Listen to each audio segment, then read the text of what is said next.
नमस्कार, जय श्री महाकाल। आस्था गुरुकुल में आपका स्वागत है। आज हम बात करेंगे इस कुंडली में जो योग घटित हुआ है और ये जो श्लोक कह रहा है, दोनों विपरीत है।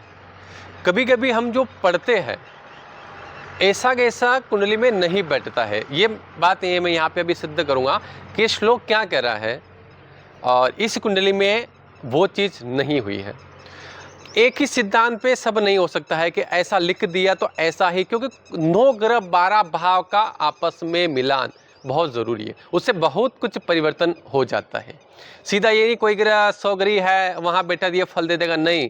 अब उस भाव में और कौन से ग्रह है, किस ग्रह की दृष्टि है, भाव, भावेश, कारक ग्रह, बहुत सारी चीज़ों का आकलन करने के बाद हम उस फल पे जाते हैं कि ये फल होगा। एक सीधा सीधा ज्योतिष में फल नहीं होता है। कोई भी योग एक लाइन में कभी नहीं बनता है कि उच्च का गुरु है तो यह फल होगा, नहीं होगा। बहुत सारी परिस्थितियों पर निर्भर करता है, क्योंकि 9 ग्रह है और 12 भाव है। तो यही बात मैं यहाँ पे बता रहा हूँ। ये कहते हैं, एक श्लोक है कि यो यो भाव स्वामी दृष्टो, कि जो भाव स्वामी से दृष्ट हो, यूतो व सौम्य, या फिर यूथ हो, जो भाव अपने स्वामी से देखा जाए या वो ग्रह अपने ही राशि में बैठ जाए, या सौम्यर्वा, या भी सौम्य ग्रह से वो भाव देखा जाए, तो तस्य भाव से वृद्धि, तो उस भाव की वृद्धि होती है।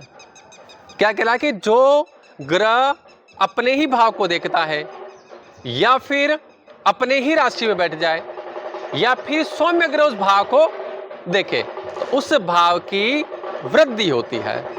अब यहां देखिए, बुध पंचम में अपने ही भाव में बैठा हुआ है। मिथुन राशि पंचम भाव में, बुध ग्रह अपनी ही राशि में बैठा हुआ है। तो इस श्लोक के हिसाब से पंचम भाव की वृद्धि होनी चाहिए।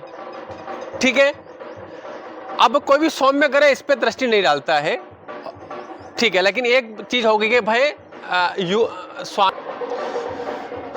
उस भाव की वृद्धि होगी। जिस भाव में खुद अपनी ही राशि में ग्रह बैठा है तो उस भाव की वृद्धि होगी। यहां बुध अपनी ही राशि में बैठा हुआ है सूर्य के साथ में, तो इस भाव की वृद्धि होनी चाहिए। अब ये कुंडली उत्तर काला अमृत जो किताब है, पेज नंबर 101 पर यह कुंडली दी गई है। मैं फोटो भी इसका डाल दूंगा। मैंने ये वहां से कुंडली उठाई है और ये संतानहीन योग कुंडली कैसे बन रही है। ये कुंडली संतानहीन योग है। अब पंचम भाव का है, संतान का है, खुद बुद्ध बैठा हुआ है, भावेश भाव का मालिक उसी राशि में बैठा हुआ है, तो भाव पंचम भाव की वृद्धि होगी, संतान होगी। इस व्यक्ति को संतान नहीं हुई, मतलब एक ही सूत्र काम नहीं करेगा। यहाँ आके फार्मूला बदल गया। पंचम भाव का मालिक पंचम भाव में बैठा है बुध, लेकिन संतान नहीं हुई। उत्तर काला अमृत किताब में पेज नंबर 101 पे कुंडली दे रखी है, मैं आपको डाल दूंगा, इसको देख लेना। अब इसमें क्या बताया, शनि की तीसरी दृष्टि पंचम भाव पे, शनि की तीसरी दृष्टि 1 2 3 पंचम भाव पे, और मंगल की चौथी 1 2 3 4 मंगल की चौथी दृष्टि पंचम भाव पे। 2 क्रूर ग्रह पंचम भाव को देखते हैं और सूर्य खुद यहां बैठा हुआ है, जिसके कारण इस व्यक्ति को संतान नहीं हुई है।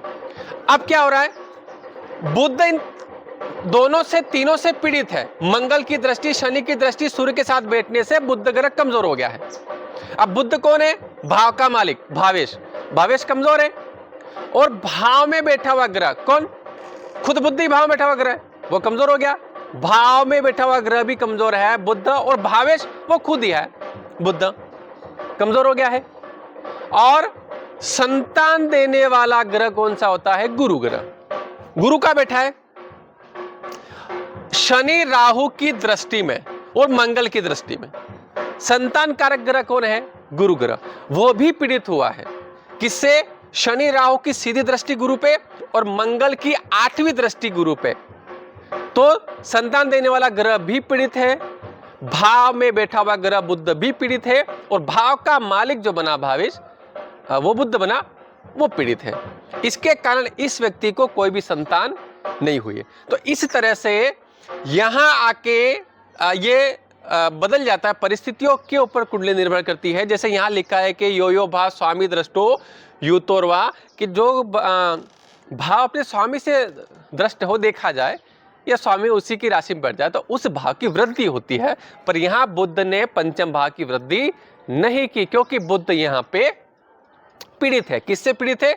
शनि की तीसरी दृष्टि से, मंगल की चौथी दृष्टि से। शनि और मंगल इसको पीड़ित करता है। साथ में केतु, केतु भी नवी दृष्टि से पंचम भाव को देख रहा है।